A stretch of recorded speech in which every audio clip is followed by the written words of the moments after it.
जय हिंद साथियों। आज हम लोग पढ़ने वाले हैं कक्षा 10 का लेसन नंबर 1, जिसका नाम है वास्तविक संख्या। वास्तविक संख्याओं के उन सभी महत्वपूर्ण प्रश्नों को पढ़ेंगे जो बोर्ड एग्जाम में आने वाले हैं। तो समय को ध्यान में रखते हुए शुरू करते हैं सवाल। देखिए यहाँ पर पहला सवाल दिया गया है कि संख्या 6, 72 और 120 का अभाज्य गुणनखंड विधि द्वारा लसा और मसा ज्ञात करिए। तो सबसे पहले एक हम करेंगे अभाज्य गुणनखंड, काटेंगे। देखिए 2 तिहाई 6 और 3 एक कम 3, ऐसे 72 काट लेंगे 2 से। 2 तिहाई 6, 2 छके 12, फिर काटेंगे 2 एक कम 2 और 2 आठे 16। देखिए 2 नवा 18, 3 तिरिक के 9 और 3 एक कम 3। ऐसे 120 को भी काट लेंगे, काटिए। 2 छके 12, फिर काटेंगे 2 तिहाई 6, फिर 2 से काटेंगे 15 दूना के 30, और 3 से काटिए 3 पाँचे 15 और 5 एक कम 5। तो इसको थोड़ा बढ़िया से लिखना पड़ता है। देखिए 6 बराबर किससे किससे काटे हैं, तो 2 और 3 से। ऐसे जो यहाँ 72 है, इसको हम किससे काटे हैं, तो 2 2 2 2 कितनी बार है, 3 बार, और 3 कितनी बार है, 2 बार। ऐसे यहाँ लिखेंगे 120। देखिए 2 इसमें कितनी बार है, 3 बार है, 3 एक बार, और 5 कितनी बार है, 1 बार। ठीक है, अब निकालेंगे इनका हम HCF। देखिए HCF मतलब मसा। मसा का मतलब होता है कि वह संख्या जो कुलहीन में हो, यानी 6 में भी, 72 में भी और 120 में भी। तो वह क्या होगा, ज़्यादा से ज़्यादा क्या निकाल सकते हैं। देखिए इसमें केवल एक ही 2 है, यहाँ 3 यहाँ 3, लेकिन निकले खाली इकट्ठ है ना, क्योंकि तीनों में क्या है, एक ही 2 है। इसके पास 3 है, इसके पास 3, मगर इसके पास कितना है, केवल 1 है। यहाँ से निकाल लेंगे 2, और सब में क्या मिल रहा है, 3। ठीक है, यहाँ क्या हो जाएगा 6। ऐसे निकालेंगे CF। अब निकाल देंगे LCM। ध्यान दीजिए, इसमें क्या करना है कि जो सबसे बड़ा वाला का उसी को हम ले लेंगे। जैसे यहाँ देखिए 2 3 बार, यहाँ 3 बार, यहाँ 1 बार, तो कौन सा लेंगे, 3 बार वाला, 2 के पावर 3। अच्छा यहाँ देखिए 3 2 बार है, 3 के पावर 2, और 5 किसी में नहीं है, फिर भी इसको लेंगे, कितना हो जाएगा 5। ठीक है, अब गुणा करिए। 2 दूना के 4 दूना के 8, 3 तिरिक के 9, यहाँ कितना है 5। अब देखिए इसका हम गुणा करेंगे, 8 पंजे 40 और 40 नवा 360। तो इस तरह से इसका निकाल देंगे लसा और मसा। अब देखते हैं अगला सवाल। देखिए दूसरा दिया है, ये कह रहा है कि HCF 306 और 657 का कितना मान है, 9 है। तो कह रहा कि LCM कितना होगा, एंड 306 और 657। करा ई दोनों का मसा आपको हम 9 दिए हैं, तो एक और लसा कितना होगा। ठीक है, इसको हल करना है। तो देखिए फार्मूला होता है A गुणे B बराबर LCM गुणे HCF। मतलब दो संख्याओं का गुणनफल बराबर लसा गुणे मसा। अब कुल मान रखें, वह संख्या कौन कौन है, तो यह A का मान है, किसका मान है, B का। तो A का मान 306 और B का मान कितना है 657। एक और LCM ज्ञात करना है, और HCF का मान कितना दिया है 9। ठीक है, देखिए गुणा में तो भाग करेगा, 306 गुणे 657 और बटे में कितना 9, अब बराबर LCM। अब एक और एमनिया भाग देंगे। देखिए 9 से काटेंगे, 9 तिरिक के 27, बचा कितना 3, 9 चौके 36। ठीक है, देखिए LCM बराबर यहाँ हो गया 657 और गुणे कितना 34। अब 657 का गुणा करेंगे 34 में। देखिए बगल में गुणा करते हैं, 657 और गुणे 34।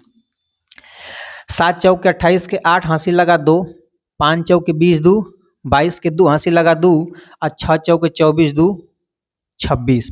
ऐसे ही भागा गुणा करेंगे 3 का, 3 7 21 के 1 हंसी लगा 2, और 3 5 15 2 17 के 7 हंसी लगा 1, और 3 6 के 18 1 19। जोड़िए 8 2 1 3, 7 6 13 के 3 हंसी लगा 1, 9 2 11 1 12, 1 1 2। मतलब जब एकर गुणा करेंगे कितना आ जाएगा, 22, 33 और 8। इस तरह से एकर निकाल देंगे हम लोग एलसीएम। इसका स्क्रीनशॉट ले लीजिए। अब देखिए अगला प्रश्न देखते हैं। इसमें दिया है कि सिद्ध कीजिए कि करणी में 2 एक क्या है, अपरिमेय संख्या, अपरिमेय संख्या है। तो ऐसे सवालों को हम कैसे हल करेंगे, तो जस्ट एक और उल्टा मानेंगे, लिखेंगे माना करणी में 2 एक परिमेय संख्या है। क्या है, एक परिमेय संख्या है। देखिए जब यह एक परिमेय संख्या तो कहीं ना कहीं करणी में 2 P/Q के रूप में रहा होगा। ठीक है, अब देखिए PQ हमारे सवाल में नहीं था, तो ये PQ हमने लिखा है, तो ये P और Q क्या इसको बताएंगे। तो यहाँ लिखेंगे जहां P, सह अभाज्य संख्याएं हैं। क्या है, सह अभाज्य संख्याएं हैं, लेकिन Q not is equal to 0, मतलब Q का मान 0 नहीं होना चाहिए। ठीक है, अब आगे देखते हैं कि करणी में 2 बराबर P/Q, यह गुणा में है तो क्या करेगा, भागा में तो गुणा करेगा। तो करणी में 2Q बराबर P, करणी हटाने के लिए हम क्या करते हैं, तो यहाँ लिखेंगे दोनों पक्षों का वर्ग करने पर करिए। तो यहाँ लिखेंगे करणी में 2Q का स्क्वायर, यहाँ P का स्क्वायर, स्क्वायर से करणी खत्म, Q का स्क्वायर, यहाँ P का स्क्वायर। देख Q स्क्वायर बराबर क्या होगा, P का स्क्वायर बटे में 2। यहाँ आपको क्या देखने को मिला कि जो 2 है वह P स्क्वायर को भाग दे रहा है। थोड़ा समझते हैं। जैसे देखिए अगर 10 का स्क्वायर कर तो कितना आएगा, 10 दाम में 100। ठीक है, तो मैं 5 का हम भागा देंगे। देखिए 5 से काटेंगे तो कब रिम कटेगा, 20 बार में। तो जब यह जो 5 है 10 के स्क्वायर को भाग दिया है, तो 10 को भाग देवे करेगा। ठीक है, चेक करिए, तो 10 भागा दीजिए तो 5 दूनी के 10। सेम चीजें हैं कि जब कोई नंबर किसी के स्क्वायर को भाग देगा तो उस नंबर को भाग जरूर देगा। वह बात यहाँ लिखना है। तो यहाँ लिखेंगे कि 2P स्क्वायर को विभाजित कर रहा है तो P को भी विभाजित करेगा। ठीक है, देखिए जब ये P को विभाजित करेगा, जैसे हमने यहाँ कहा कि जब भागा देता तो भाई करेगा ही, तो यहाँ अगर हम 10 में 5 का भागा दिए तो कई बार गया है, 2 बार। तो इसका भागफल कितना आया है, 2। यहाँ पर जब हम P में भागा देंगे 2 से, तो अब नंबर क्या आएगा तो पता ही नहीं है कि यहाँ नंबर क्या है, तो बराबर कुछ ना कुछ तो भागफल आएगा ना। अब भागफल क्या है ये पता नहीं है, मतलब कोई ना कोई नंबर जरूर आएगा। तो मान लेंगे वह K है, तो यहाँ बताना पड़ेगा K क्या है। लिखेंगे यहाँ पर जहाँ K एक पूर्णांक है। क्या है, एक पूर्णांक है। ठीक है, अब देखिए यहाँ लिखते हैं आगे, ये भागा में तो गुणा करेगा, P बराबर कितना हो जाएगा, 2K। ठीक, अब यहाँ इसको मान लेंगे समीकरण नंबर 2 और इसको मान लेते हैं समीकरण नंबर 1। देखिए P का मान कितना है, करणी में 2Q, यहाँ लिखेंगे समीकरण 1 से P का मान समीकरण 2 में रखने पर, रखिए जहाँ जहाँ P वहाँ का रखेंगे, करणी में 2Q, यहाँ करणी में 2 और Q का स्क्वायर नहीं, केवल Q है, अब बराबर 2K। अब यहाँ करणी आई तो करणी हटाने के लिए हम क्या करेंगे, दोनों पक्षों का वर्ग कर देंगे। क्या लिखेंगे? दोनों पक्षों का वर्ग करने पर करिए। करनी में 2q का स्क्वायर बराबर 2k का स्क्वायर। स्क्वायर ले करनी खत्म, यहाँ q का स्क्वायर देखिए 2 दूना के 4 और k का स्क्वायर। हाई 4 गुणा में तो भाग करेगा ना, यहाँ 2q का स्क्वायर और बटे में कितना 4 और बराबर k का स्क्वायर। काटिए 2 एकम 2 और 2 दूना के 4, तो q स्क्वायर बटे के 2 बराबर k का स्क्वायर। तो यहाँ देखिए ध्यान से, इसमें और इसमें कोई अंतर नहीं है, बस यहाँ q है और यहाँ क्या है p है। तो सेम चीज यहाँ लिखेंगे और इसको व्यवस्थित कर लीजिएगा। k स्क्वायर बराबर q स्क्वायर बटे के 2। तो यहाँ क्या देखने को मिला कि जो 2 है वह q स्क्वायर को विभाजित कर रहा है, तो q को भी विभाजित करेगा। अब थोड़ा समझिएगा कि यहाँ हमने करनी में 2 को एक परिमेय संख्या कहते कब, जब p और q क्या होते सहअभाज्य संख्याएं होती, ठीक है। तो इसको हम बोलते हैं कि यह एक परिमेय संख्या। सहअभाज्य का मतलब ये होता है कि जब 2 दी हुई संख्याओं का उभयनिष्ठ केवल 1 हो, मतलब जो दी हुई संख्याओं में कॉमन केवल 1 निकले।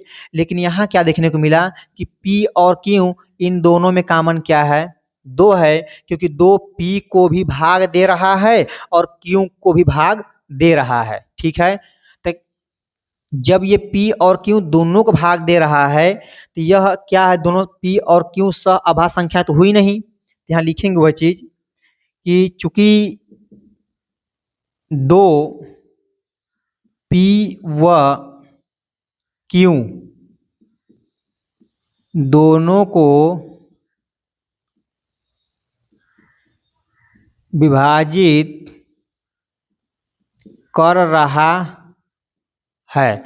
देखिए जो 2 है p और q दोनों को विभाजित कर रहा है, इसका मतलब कि p और q सहअभाज्य संख्याएं नहीं है। क्या लिखेंगे? इसलिए p व q सहअभाज्य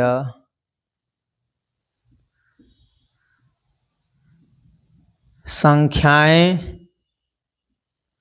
नहीं है, मतलब ये सहअभाज्य नहीं है। हमने जो कल्पना किया था वो क्या है, बिल्कुल गलत है। तो यहाँ लिखेंगे अतः यह अतः हमारी कल्पना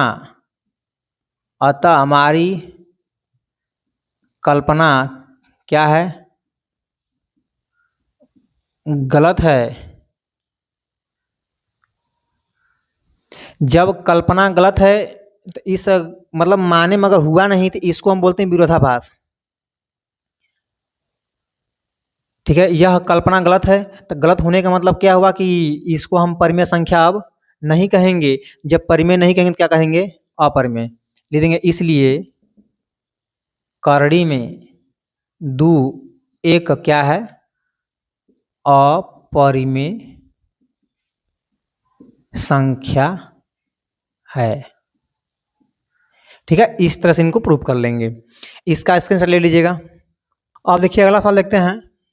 इसमें दिया है कि सिद्ध कीजिए कि 5 माइनस करड़ी में 3 एक अपरिमेय संख्या है। क्या है, अपरिमेय संख्या है। तो इसको कैसे हल करेंगे, ये क्वेश्चन दिया गया है।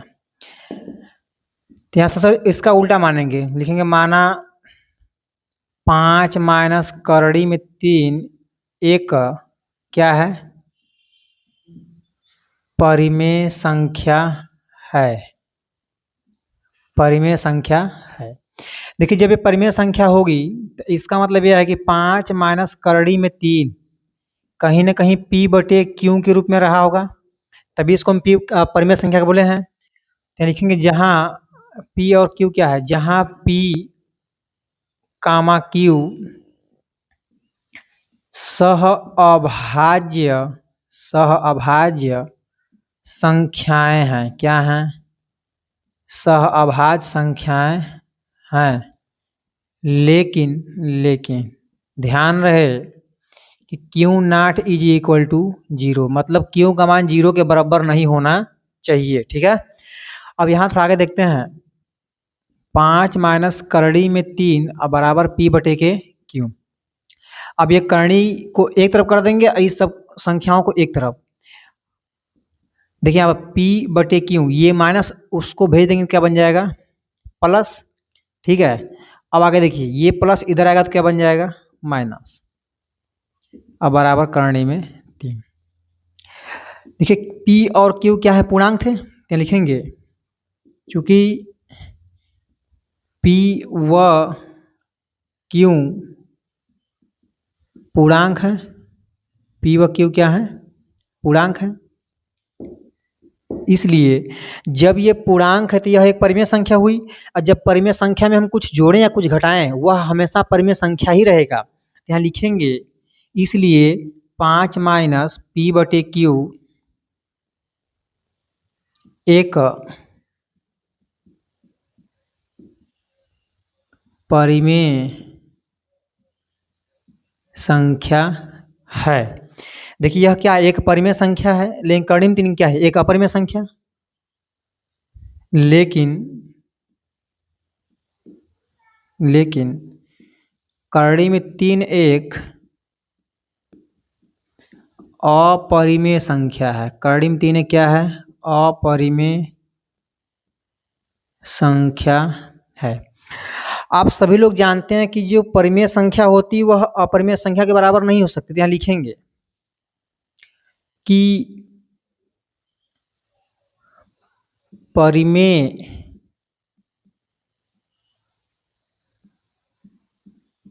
संख्या अपरिमेय संख्या के बराबर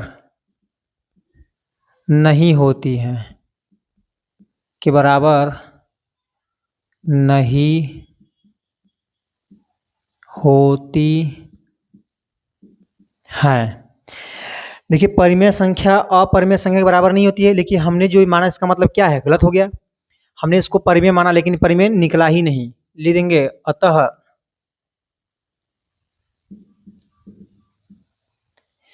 यह विरोधाभास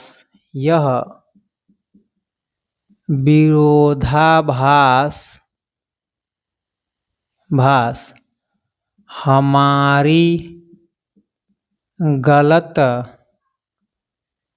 अवधारणा के कारण प्राप्त हुआ है। ठीक है, देखिए हम यहाँ विरोधाभास का मतलब यह है कि हम माने मगर हुआ ही ना। हमने इसको माना परिमेय लेकिन परिमेय नहीं निकला, इसलिए इसको बोलेंगे यह विरोधाभास हमारी गलत अवधारणा कारण क्या हुआ है? प्राप्त हुआ है। इसलिए प्राप्त हुआ है। अतः 5 माइनस करड़ी में 3 एक अपरिमेय संख्या है। तो इस तरह से हम ये प्रूव कर लेंगे कि 5 माइनस करड़ी में 3 एक अपरिमेय संख्या है। नोट कर लीजिए। अब देखिए अगला प्रश्न देखते हैं। कह रहा सिद्ध कीजिए कि 3 करणी में 2 एक अपरिमेय संख्या है। क्या है? अपरिमेय संख्या है। इसको कैसे हल करेंगे? तो यहाँ लिखेंगे हमेशा इसका उल्टा मानेंगे। लिखेंगे माना 3 करड़ी में 2 एक परिमेय संख्या है। क्या है? एक परिमेय संख्या है। देखिए जब ये परिमेय संख्या होगी तो P बटे Q के बराबर होगी, ठीक है। अब P Q क्या इसको तो बताएंगे, या लिखेंगे जहां P कामा Q सह अभाज्य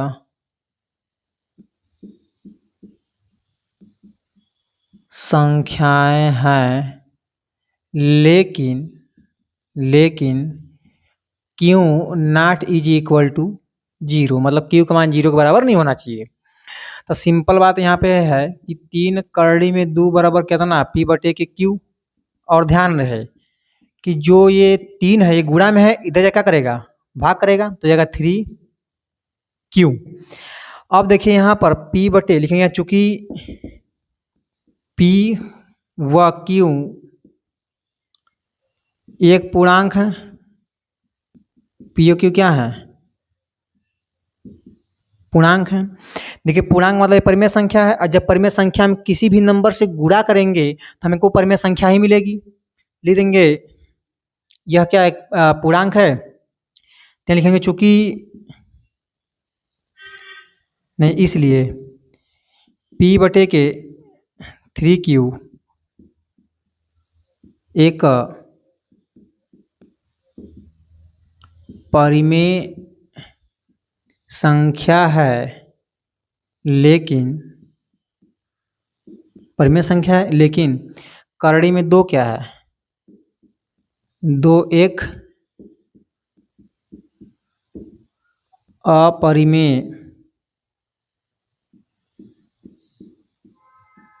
संख्या है। आप सभी लोग जानते हैं कि परिमेय संख्या अपरिमेय संख्या के बराबर नहीं होती, यहाँ लिखना पड़ेगा परिमेय संख्या अपरिमेय संख्या के बराबर नहीं होती हैं। देखिए परिमेय संख्या अपरिमेय के बराबर नहीं होती, मगर यहाँ पर आया हुआ है तो मतलब जो हमने माना वो क्या है गलत है, तो यहाँ वही लिखना पड़ता है। इसको हम बोलते हैं विरोधाभास। तो लिखेंगे अतः यह विरोधाभास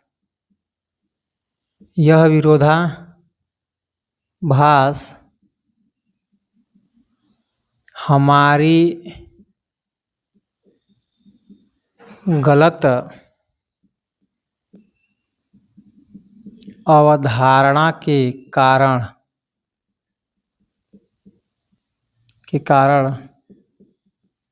प्राप्त हुआ है।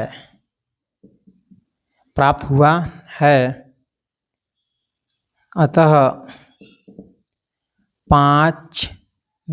3 करड़ी में 2 एक का क्या होगी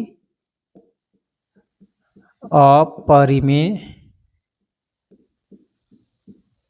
संख्या है। इसको नोट कर लीजिए। और ध्यान रहे होमवर्क में आपके लिए होमवर्क है, बताइएगा कि पाई